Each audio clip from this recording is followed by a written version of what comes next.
A massive tornado hit my town. Angel statues appeared in the fields afterward. A sleeping angel statue was in the cornfield next to my house. There was not only one but many, at least 4 others laying out in different surrounding farmlands. They had all appeared after the last tornado had dissipated. I had seen such things in churches and cemeteries, but never in our rural plains. Places flattened after the disaster. The pharmacy and hardware store ended up as rubble. The stone figures had intricate wings spread and their eyes closed in deep slumber. They seemed to be in pristine condition, as if they had camped out and found a new place to call home. Their granite flesh did not have any smudge marks from the swirling detritus of days prior. No one seemed to bother in wanting to know why they had shown up. The only other person who seemed to care except for me was a girl who sat one desk removed in the same row in history class. Her name was Shauna Nolan. Her red hair seemed to change different shades daily. I always wondered if she liked me, but I could never summon the bravery to ask. All I knew about her were family details. Her dad was an Alaskan fisherman. Her mother was a retired paralegal who had become a full-time housewife. Everything else about her was a grand mystery in my psyche, which made me even more interested in her. I don't know why they're here, Shauna said. Nobody's thinking about them. How is it not in the news? No one else finds it weird. The girl she spoke to seemed far more interested in filing her nails than the discussion. I do, I said as she turned around to face me. One is only a few hundred feet from my front door. Have you touched them? Shauna asked. They're warm. Mr. Shea, who runs the flea market, found one among his horses. I've heard rumors he tried to have it removed. Even with as wealthy as he is, he hasn't had any luck getting it off his property.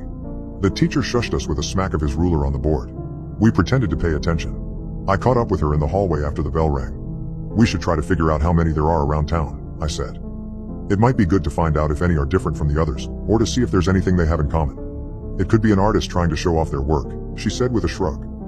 As you said, no one else seems to find it strange how this happened besides us. Let's check them out. Together. She stared at me with a blank expression for a second before she gave me a wry smile. Fine, she said. She turned around and proceeded to head past a row of lockers. It's been a while since I've taken a long walk anyways. Meet me outside of the machine factory at 4 tomorrow. Our dinner table was silent. My father cut into his steak. His grubby diesel-stained fingers clutched the silverware. He had taken his uniform off. His undershirt still carried the smell of Armor All, mixed with his first lager of the evening. Mother kept her head down as she ate. I picked the potato salad on the side of my plate without much of an appetite. The TV was on in the living room with the volume turned down. The local news anchor reported on a robbery homicide. The crime had occurred at a Walgreens in Waterloo. It flashed to a local used car commercial. The salesman was a well-known con artist by the name of Holohan. He looked like Abraham Lincoln if he had a flat-top haircut and wider eyes. Did anyone see the angels? I asked. Agent Provocateurs placed those damn religious pieces, my father said. He downed his piece of meat with a long swig of beer. Damn government using diversion tactics to keep our eyes off of where they should be. Their eyes have to be cameras. Surveillance equipment is put there to see how many guns the locals are buying downtown. The fat cats at the top are more afraid of an uprising than we are of gas prices. Or it's all China. He shook his head and closed his eyes before he took another sip. I scare myself with how right I am sometimes. It could be a college art show, Mom said with a soft voice. Young ones trying to get a bit of attention with their creativity. I've read about how those 3D printers are getting better all the time. Or he or she's an aspiring sculptor trying to get their name out there. I didn't ask for a differing opinion, Dad said with a leering stare. I'm going to check all of them out tomorrow, I said.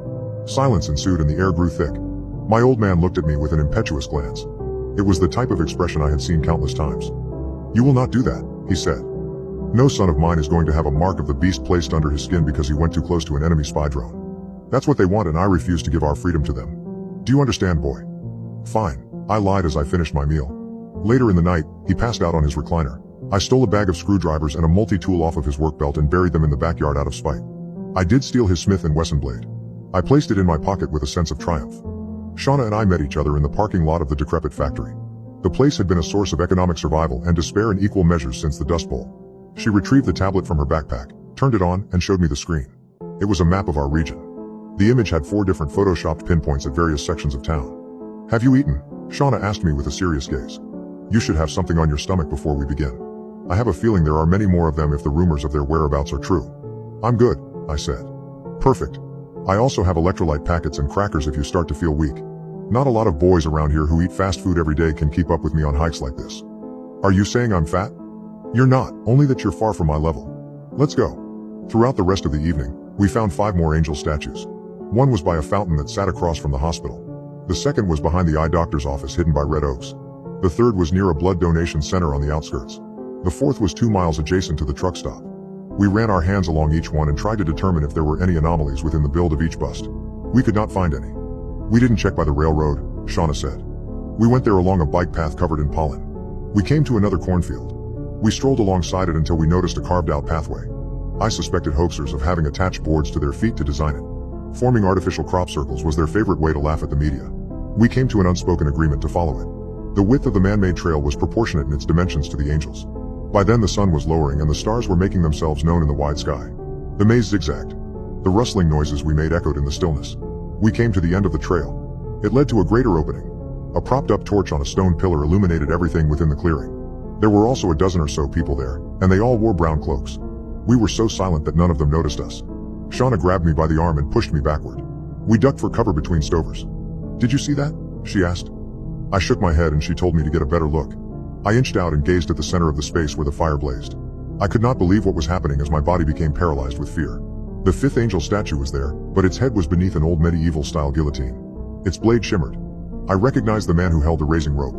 It was Holohan, the dullest used car salesman in the entire county, or so I thought. Pinned to the chest of his robe was a silver piece, and it glinted under the moonlight with the maiden. I squinted at it to make sure it was not a skull and crossbones. It was a clock with a hand at the top center. I still had an uneasy sensation in my stomach. He let go of the cord and the blade dropped. The angel's head tumbled. Shauna muffled a scream at what she saw. A pool of black blood oozed from the open neck. Someone grabbed my hands and yanked them behind my back. I struggled and attempted to flee, but they threw me to the ground. I looked over and watched as Shauna yelled in terror. Burly men placed zip ties on both of us and paraded us to the center of their gathering strange spectacle. Their uniforms reeked up close of sawdust, sweat, and fresh dewy grass. Holohan walked up to Shauna and kept his face only a millimeter away from her eyes. "Do you know who we are?" He stood and approached me after. "Did you two know whose ceremony you were interrupting?"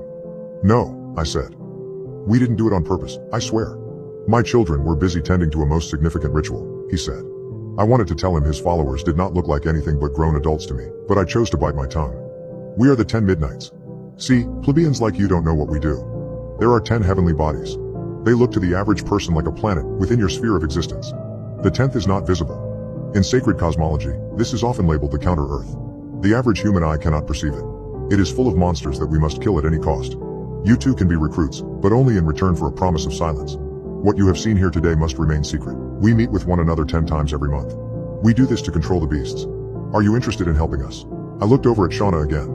It was an effort to see if we should play along with such absurdity for the sake of survival. "Yes," Shauna answered. "We will, but please don't hurt us." "Great," he said with a cackle. "There are 10 steps to killing the evil ones sent here from the different reality."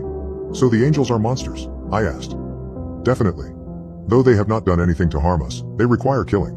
Our slayings must happen at midnight." "Okay," I said, even though I contemplated how high he may have been at that moment.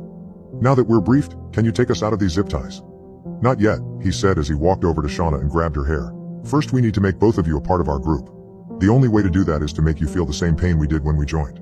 I plucked my fingers with the limited mobility I had into my back pocket and retrieved a knife.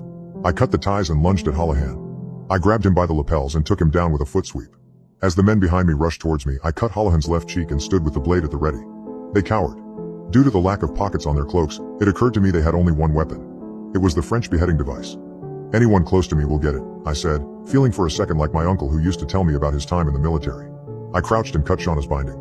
"Get them, you damn weaklings," Holohan yelled as he stood. Shauna kicked Holohan's knee and then landed another flat foot against the stone pillar. It moved and the torch collapsed. The fallen dried corn stalks laid out by the wind all over the perimeter of the dirt circle went up in flames. I grabbed Shauna's hand and we sprinted as one of the cult members yelled an agonized cry as the fire engulfed him. We never returned to that area again. A few weeks later, Shauna and I went to her room and played video games. "You haven't told anyone about what we went through," Shauna said. "Right. No," I said. I always heard about politicians within the community being in nefarious groups. We did not want to ruffle the feathers of anyone who could control the narrative. "Do you think the angel got destroyed in the blaze?" I asked. "The fire spread fast. If the blood we saw draining from it could have been gasoline. Holohan planned on killing everyone there that night. Crazy as he was, it wouldn't surprise me." "The angels vanished," she said. "No one's seen them since we left that field."